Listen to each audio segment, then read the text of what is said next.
Welcome back to The Blitz. I'm your host, Nathan Eloquent, and today we're going to look at some critical reading parts, particularly the vocab section. As a general overview, studying for a vocab section like you would a spelling bee isn't exactly going to give you the tools you need to succeed on the test, because you're never going to memorize all the words, and you're definitely not going to be prepared for the exact sentences they give you. So instead, let's look at some tools we can use to beat the vocab section.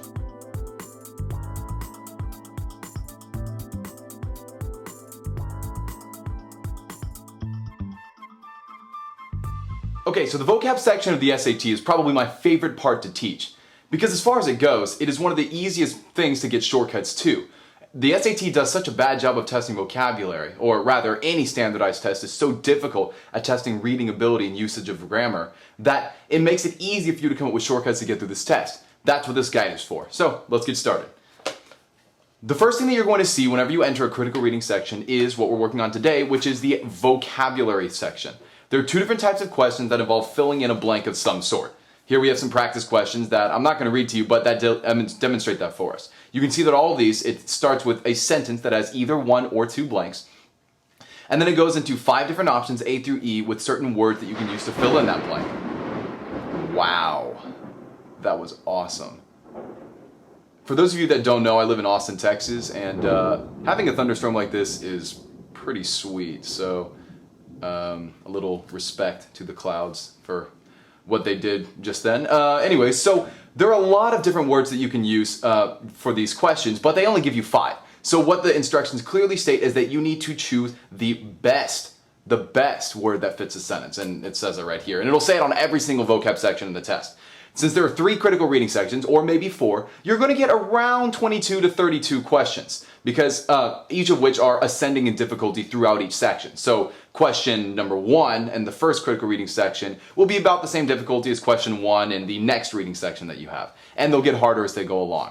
So it's really important that you know certain tools to solve these questions. Here are the 2 different types of questions that you're going to encounter.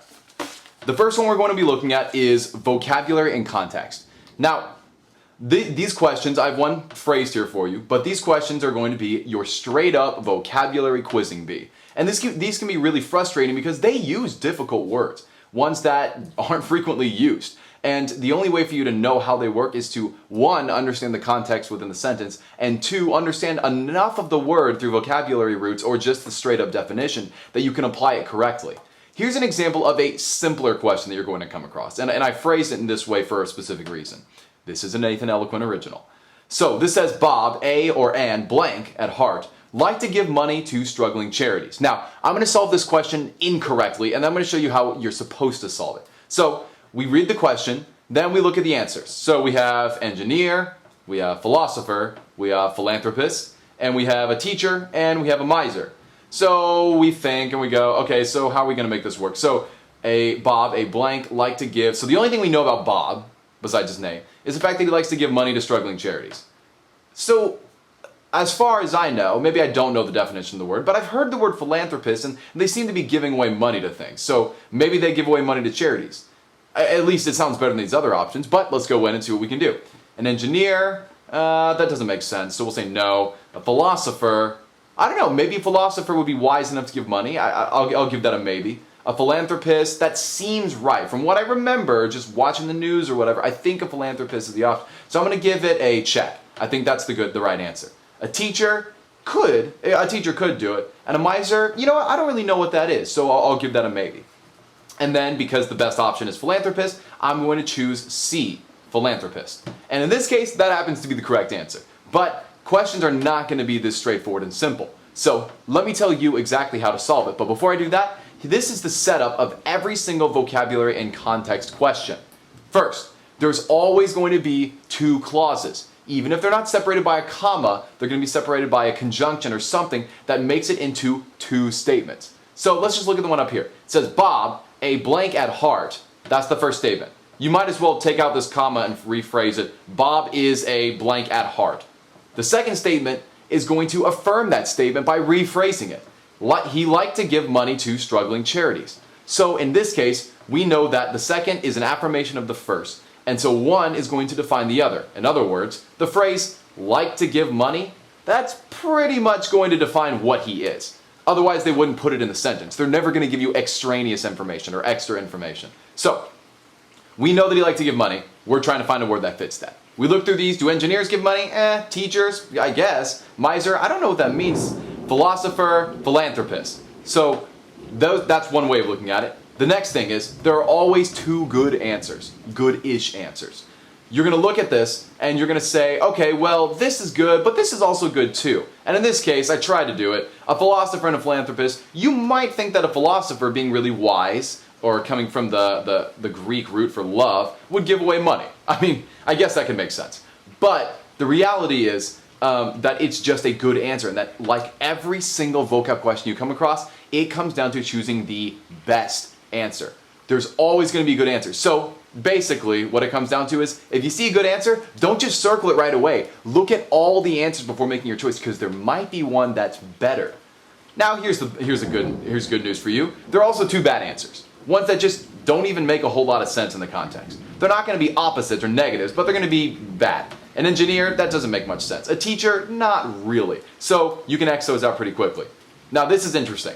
A lot of these questions, though not most of them, I'd say about 30% if I were guessing, is going to have an opposite. A word that sits in there that says exactly the opposite of what the answer is supposed to say, because some of these questions might have a negative statement in it. For example, this question could have said, Bob, a blank at heart, never liked to give money to struggling charities. And in that case, miser would be your answer, because miser is defined as someone who likes to hoard money and never give it away. So, what we look at here is, instead of these opposites or of these negatives, we need to keep in mind if there are any negatives, because then it might give us a completely different answer in the outcome. So, this is the setup of these problems. Keep that in mind.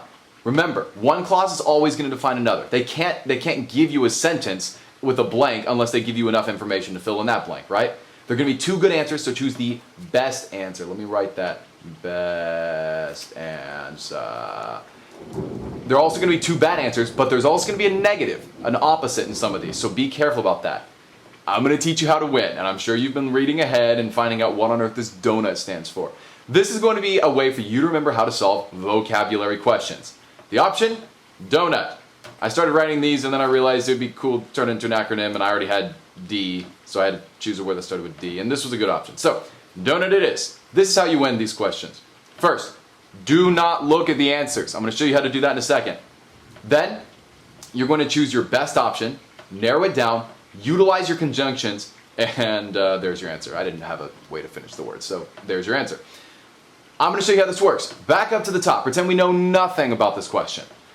Bob, a blank at heart, liked to give money to struggling charities. Cover up the answers immediately. I've seen people go into SATs and use their hands. You can tell if they're using this technique because they use their hands to cover up the answers. Because once you read a word, sometimes it sticks. Sometimes you get the wrong impression of it. It sounds good, even though it's not correct, and then you end up using it wrongly and getting the question wrong. So, here we go. Bob, a blank at heart, liked to give money to struggling charities. It's really easy. You think, like to give money to struggling charities, give money, a generous person. So what you do is, while covering it up, you write it up here. You can write anywhere on the test you want. A generous person. I mean, you don't have to have a fancy word for that. So someone that likes to give away money. Then, what you do is, you lift up the answers. You try to find a word that matches your definition. Is an engineer by definition generous? Not really. Philosopher? Not really. Philosophers aren't generous. Teachers? No. Misers? You don't know what that means, but it doesn't sound like it. And so you go back to philanthropists and you think that might be your answer. Okay? So you didn't look at the questions, and then you found your best option, a generous person. If that was one of the answers, good job, you already had it. I've actually come across that a few times in my practice tests. Then you narrow it down to the correct answer, like we just did. The rule of elimination is extremely powerful. Eliminate engineer. Eliminate philosopher. Eliminate teacher. Don't know what that is? Put a question mark. Don't eliminate unless you're sure. And then you're comparing between these two. Now, it's important that you utilize your conjunctions. In this one, we just have a clause. It's an appositive that describes Bob, and then it has a statement that affirms that statement like we were talking about over here. In other words, in other sentences, they're going to be an and, a but, an or, a nor, a neither, a then, an although, a since, an in conclusion, an exception. So you're going to be able to use those words to your advantage. In this case, we're just using one to affirm the other, and so we think, okay, yes, this would make sense because he's giving money to charities. Then you find the one that makes the best sense. You might have to guess. If you don't know what miser is, you guess philanthropist because it makes sense. Maybe you utilize your roots right here, and then you're done. So you just come up with the right answer, and you use donut. All nice and dandy. So let's look at some logic-based questions. So what we just looked at was vocabulary and context. It's a sentence. Choose the correct vocabulary word. This is very different, and these questions are so much better than vocab because in vocab, you have to walk in with a good knowledge of your vocabulary words. It's really frustrating to have to memorize so many words for these tests. But logic-based questions, they give you 100% of the information that you need in the question. So we're going to look at the secrets for solving these questions. This is an example of a to-blank logic-based question. Although scary movies are typically blank for kids, my children found this one quite blank. So, the first thing you need to do, I'm going to read the answers to you in a sec. Here's the setup of most of these questions. Once again, two clauses, one which defines the other. You have, although they are this, my children found it this. And we're going to talk about buzzwords in a second, which define which direction you're going, positive or negative with these statements. Most of these questions are going to have the first blank correct, have an answer where the first blank is correct and the second one is wrong, where the first one is wrong and the second one's correct, and where one of them is completely irrelevant. It's not wrong, but it doesn't make sense in the sentence. It doesn't apply to one of the other terms. And then there's going to be, a random one in there. Let's illustrate that with this question. Although scary movies are typically blank for kids, my children found this one quite blank. So we have the word scary. This makes you think that typically scary movies would be, scary. So using the method we had before, we choose the method, we put in the word that we think best fits. My children found this one quite, well, they probably didn't find it scary, otherwise the sentence would be worded this way. So let's say they found it quite funny. Scary and funny, really easy words. You don't have to go big words on this. Now, let's look over here. The first blank is on this left side, and the second blank is represented by this right side. So if only one of the two words is wrong, eliminate it. There's no way that it's going to be the correct answer. Let's look over here. Although scary movies are typically scary, so we have harmful, satisfying, realistic, disturbing, disastrous. Satisfying is probably not correct. We can eliminate this immediately. Realistic, that doesn't make a lot of sense. I'm going to give it a second chance here. The others make sense. Harmful, disturbing, disastrous, those could work. Now, the second statement. My children found this one quite funny or humorous or cool. It doesn't really matter. So we look at these right blanks. Terrifying? Probably not. Enjoyable, pleasant, long-lasting? Yeah, this doesn't make much sense, but we'll give it a second chance. So we were only looking with three options, and we really haven't even started thinking about the definitions of these words yet. So let's look at the best answer. Once again, the best answer. We know that because the scary movies typically are scary and they find it funny, we're going to find words that look like that. Realistic doesn't make sense. Long-lasting doesn't make sense. So we know that we can choose probably the best answer here, which is disturbing and pleasant. And just in case, if you want to, you can go back in and read it out to see if it makes sense. Although scary movies are typically disturbing for kids, my children found this one quite pleasant.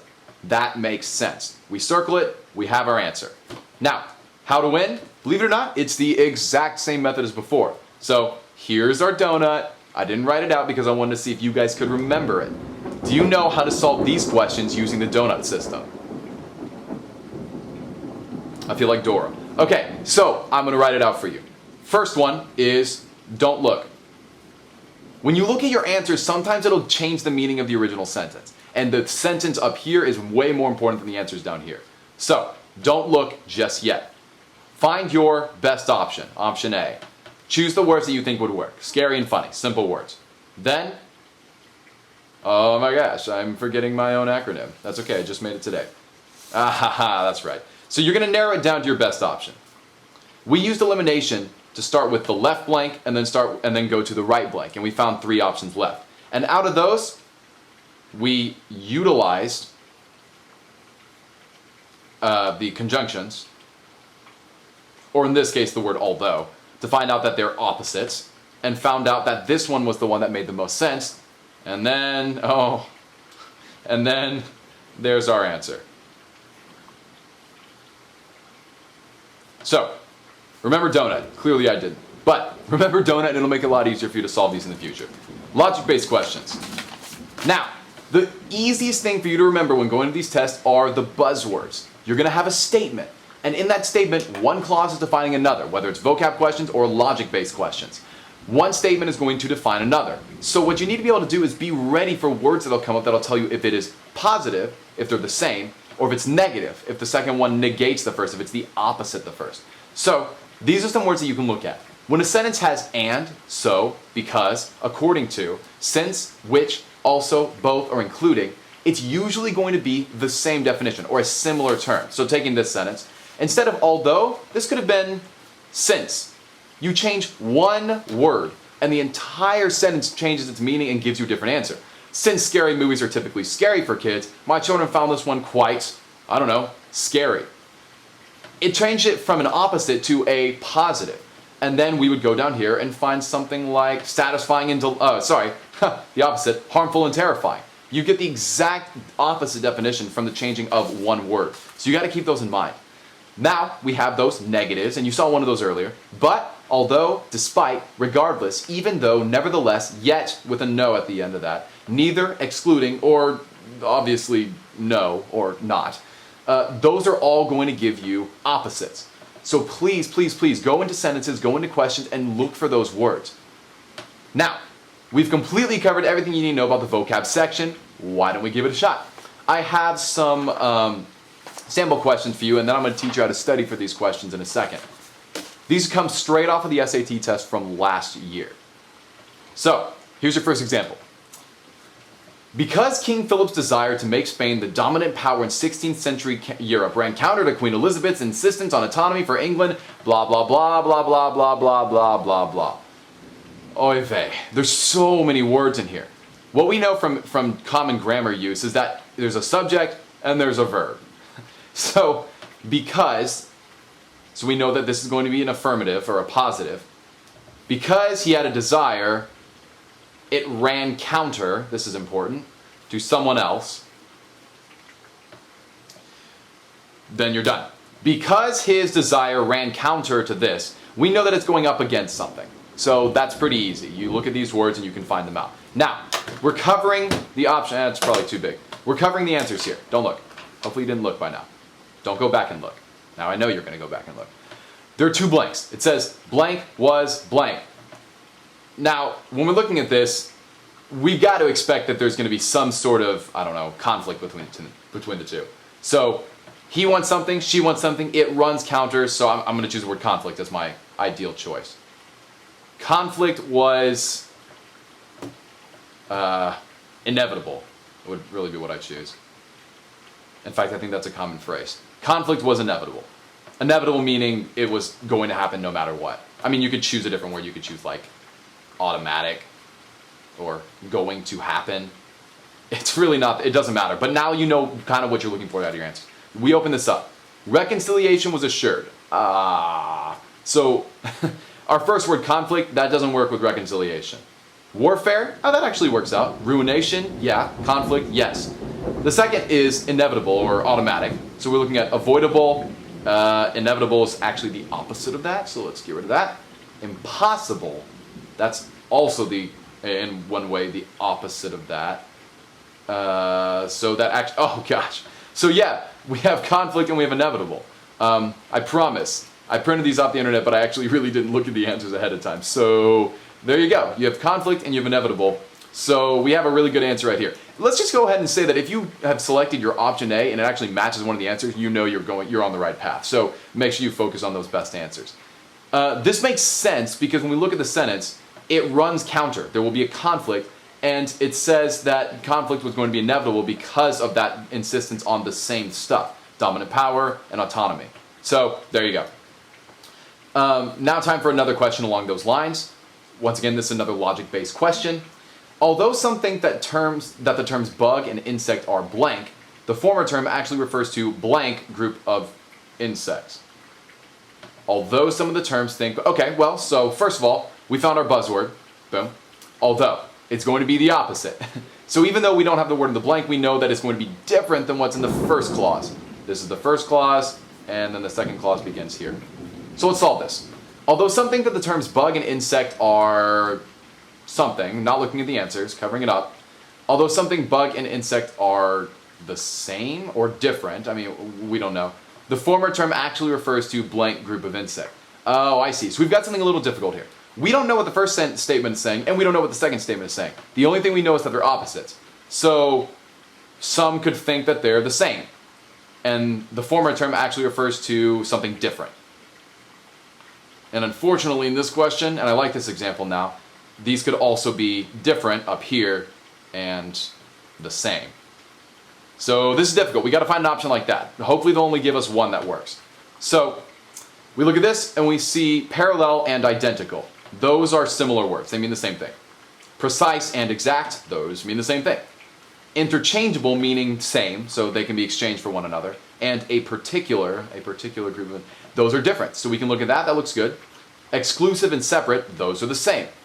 Useful and useless. Okay, well those are different, so let's look at that for a second there. Let's look at these both in the sentence. Although some think that the terms bug and insect are interchangeable, so the same, over here, the former term usually refers to a particular group of insects. That makes perfect sense. Although some think that the terms bug and insect are useful, the former term actually refers to a useless group of insects. This would be what I would call a irrelevant set of terms. It doesn't make sense in the sentence. We have our answer. It is interchangeable and a particular. So we've just answered two logic-based questions. Let's go to what, in my opinion, are the harder questions, which are the vocab-based questions. These really do require you to have more knowledge of the words themselves. So, there is no doubt that Larry is a genuine blank. He excels at telling stories that fascinate his listeners. Here's our first clause. Here's our second clause. Basically, this word is going to be defined as someone that excels at telling stories. Pretty simple, right? So let's find the word that defines that. We have braggarts, dilettante. Wow. That is some impressive lightning. We have braggart, we have dilettante, I don't even know how to pronounce that, pilferer, prevaricator, and raconteur. I think that's French. Yeah, this is hard. I cannot even tell you the exact definition of any of these. But the cool thing is, we get to use the same systems from before. I really even shouldn't have looked at these. He excels at telling stories. What's a single word, not a phrase, that we can use to define this? I guess it'd be pretty obvious to use storyteller, so let's use storyteller. Pretend I had done that first. Alright, now we're looking at our answers here. We need to narrow it down. So we have braggart, dilettante, pilferer. I know that pilfer means to take things. I'm pretty sure a pilferer is not what he is. This looks familiar. Pre, meaning before. Varicate, which means, I think it means to incite. I don't know. When I think of the word avarice, I think of anger. And I could be completely wrong, but the word pre, but meaning before, probably doesn't apply to something like storytelling. So let's go ahead and say that this one doesn't make any sense. I like this one. This one has the word brag in it. And brag sounds like a lot of talking, and talking sounds like he'd be good at telling stories. So I'm going to give this a check.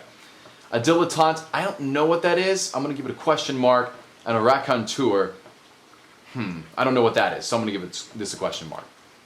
I'm going to tell you the truth. When I did this question, I actually did not get it right. I fell for the brag, selected it, and then I was wrong. I'm going to show you why knowing your roots in different languages is extremely important. And actually doesn't take a lot of time to study. The correct answer to this question was raconteur. And I'm going to show you why in a second. Braggart and dilettante apply to completely different situations. And braggart actually has nothing to do with what I was talking about. A raconteur, if that's even how you pronounce it, I have the definition of right here. So here's the question, here's the definition. It is a noun and it says a person who is skilled in relating stories and anecdotes interestingly. I would say that that makes sense as the answer. Now, it actually said it comes from France, or from French in the 19th century, and it comes from raconte, which is to tell in the old French language. The coolest part about this is, you look at the roots, it gave us the word raconter, or to account. When you think of an account, that is a story. This is something that we could have used to solve this question. So if we had just kept that in mind, we might have been able to solve this. Because look back at the original question down here. We have account right there. If I had known the root raconter from French, then I would have been able to solve that. You might be thinking, oh man, how am I going to memorize so many roots? All you need to do is know how to break apart words into their basic concepts, into their basic words. And that's going to make it easier for you to solve these questions. Here is another example. So, a discerning publishing agent can blank, promising material from a mass of submissions. separating the good from the bad. Once again, one clause and another much larger clause. Separating the good from the bad. So whatever this word is, this verb, that's going to mean separating the good from the bad because that comma tells us it is. So all we're going to do is choose a word that makes sense. So filter. Filter, promising material from a mass submission. That makes sense. So let's look at this. Supplant, dramatize, finagle, winnow, overhaul. So we're looking at these answers, and I know for a fact dramatize makes no sense in this sentence. I can get rid of that. Overhaul makes no sense. Finagle, I know the definition of, which is to quickly use your, well, I guess it's to kind of, actually, I don't have the exact definition, but it's to inefficiently skim your way through something to come to an answer without great effectivity or efficiencies. So I don't think that makes sense, except for the fact that there's a mass of submissions. I'm going to give that a, a maybe. Supplant makes no sense in this definition. The only one that's left is one that I actually really don't know about. So let's think about our roots here. Once again, I chose an extremely difficult question because I think it'll prove how important it is for you to memorize your roots. These are questions from an actual SAT, so these are words that you may come up across. When I think of winnow, I think of kind of sifting your way through something. And actually, sifting is a good word too because it looks like the word filter. It works with the sentence. So I'm going to say that because finagle doesn't make a lot of sense and the others make no sense, I'm just going to guess it. I don't even know what it means, but I'm going to guess it by rule of elimination. Turns out that I was actually correct. The term winnow means to free grain from lighter particles of chaff and dirt. What? How on earth are we supposed to know this? This is why I don't like the SAT. But there are other definitions that it uses. The most important one is going to be right here, which is to separate or distinguish valuable from worthless parts. That makes it the correct answer. What are the roots here? It comes from Middle English, which comes from basically the word Windian, which is where we get the word wind, because remember, it uses wind to remove the chaff and dirt.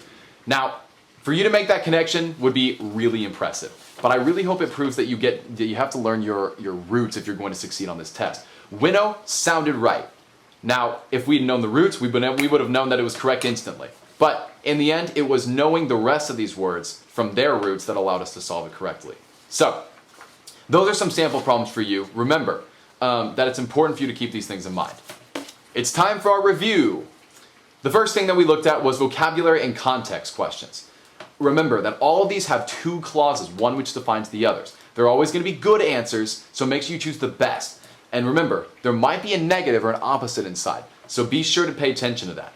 Remember donut, write it down or something. Don't look at the answers, choose your best option, then look at it and start narrowing it down. Utilize your conjunctions, such as the words although or the buzzwords we looked at, and then you'll have your answer. In logic-based questions, it's very similar, but in most ways, it can actually be easier because one statement is going to define the other. You don't even have to know a lot of vocab roots. Be sure that both of the statements are correct. And in fact, you can eliminate answers if only one of the words is correct. Is incorrect, which we did right here. And then to win, all you do is use the same acronym, use the donut. Trust me, not looking at the answers will make it harder for you to be distracted by the words that they give you. Finally, know your buzzwords. It's pretty easy because when you read it, you naturally think to yourself, oh, this is different, or oh, this is the same. But sometimes if you're reading quickly enough, or if you're too nervous, you're going to skip over one simple word that could completely change up the meaning of the sentence, and we proved that by changing one of the sentences back then. Here's how you're going to study for some of these questions. Very simple checklist I have for you. To get ready for the vocab and context questions, do not go and memorize words. Please don't do that. I don't want you getting out of this that you need to go home and open up a dictionary and just start memorizing words.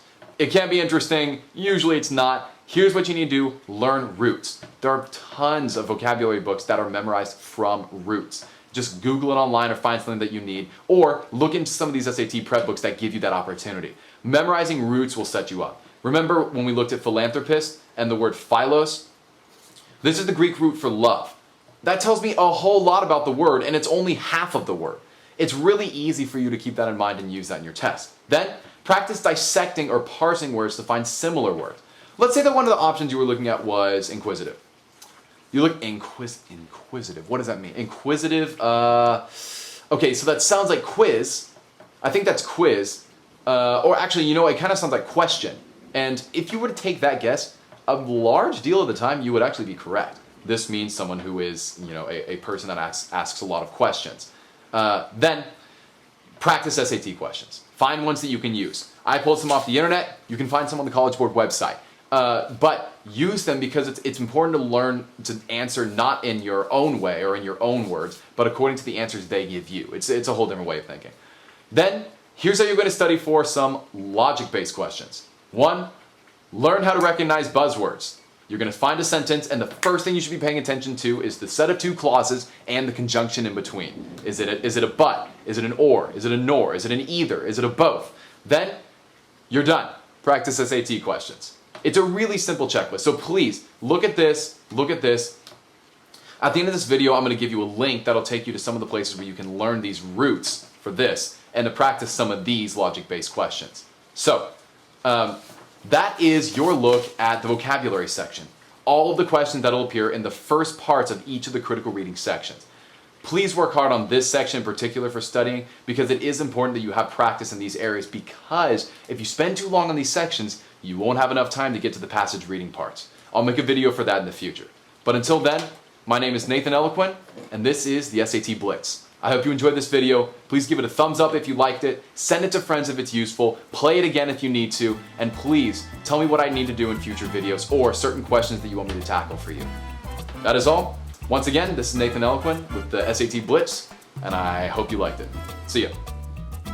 Welcome back to the Blitz. I'm your host, Nathan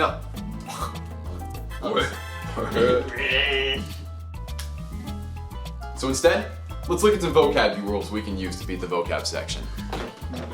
Let's look at some tools that we can use to beat the vocab section.